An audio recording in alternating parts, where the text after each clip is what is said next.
Hi viewers, இன்றைக்கி வந்து as usual டே மாதிரி இல்லாமல் ஸோ லேசி டேயாக தான் இன்றைய நாள் வந்து ஸ்டார்ட் ஆகிடுச்சு. எனக்கு கிளைமேட் கூட ஸோ டல்லாக இருந்துச்சு. ஸோ எந்த ஒரு மீல் பிளானும் இன்றைக்கி பெருசாக இல்லை. ஸோ பிரேக்ஃபாஸ்ட்டுக்கு நான் வந்து சாண்ட்விச் 2 எடுத்துக்கொண்டேன். ஸோ அதோட இப்போ லஞ்சுக்கு வந்து ரைஸை வந்து ரைஸ் குக்கரில் போட்டுட்டேன். ஸோ இன்றைக்கி வந்து நான் லஞ்சுக்கு கூட பெருசாக மீல் பிளான் ஒன்றும் நான் நினைக்கல செய்யணுமென்று சொல்லிவிட்டு ஏண்டா வந்து ஏற்கனவே எனக்கு பாதி வேலையை முடிஞ்சிக்குது. லாண்ட்ரி கூட நைட்டே வந்து ட்ரை அவுட் பண்ணிட்டேன். ஸோ ஒரு சைடில் ஃப்ரெண்ட்ஸ் ரைஸ் வந்து வெந்துட்டிக்க போகலையே நான் நைட் வச்ச லெஃப்ட் ஓவர் பொலஸ் கறி இருந்துச்சு. சின்னதாக ஒரு ஆம்லெட் கொஞ்சம் வந்து ஹீட் பண்ணி எடுத்துக்கொண்டேன்.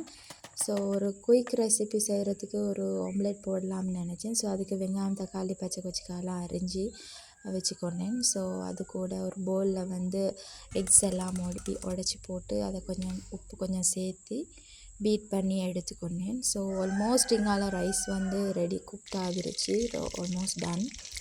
ஸோ இங்கே ஒரு கடாயில் வந்து எண்ணெய் விட்டு அது கூட கடுகு, உளுவரிசி எல்லாம் சேர்த்துட்டு அதுக்கப்புறம் நாங்கள் நறுக்கி வச்சுக்கிற தக்காளி, வெங்காயம் எல்லாமே சேர்த்து பச்சை கொச்சிக்காயும் சேர்த்துக்கொள்ளணும்.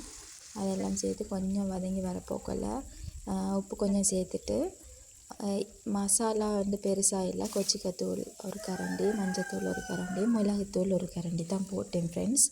ஸோ போட்டு நல்லா வந்து வதங்கினதுக்கு பிறகு பீட் பண்ணி வச்சுக்கிற முட்டையை எடுத்து இதில் ஊற்றிக்கொண்டேன். ஸோ ஃபைனலாக வந்து கார்னிஷுக்கு கருவேப்பிலையை போட்டுக்கொண்டேன். ஸோ ஃபைனல் லுக் இப்படி தான் இந்த ஆம்லெட். ரொம்ப டேஸ்டியாக இருந்துச்சு. ஸோ நான் லாண்ட்ரிக்கு வந்து ஏற்கனவே சொல்லியிருந்தேன். ஸோ நைட்டே வந்து எல்லாம் ட்ரை அவுட் பண்ணியாச்சு. ஸோ அதையும் வந்து ட்ரை அவுட் பண்ணுறதுக்கு ரெக்கில் போட்டு அதையும் காய வச்சுட்டேன்.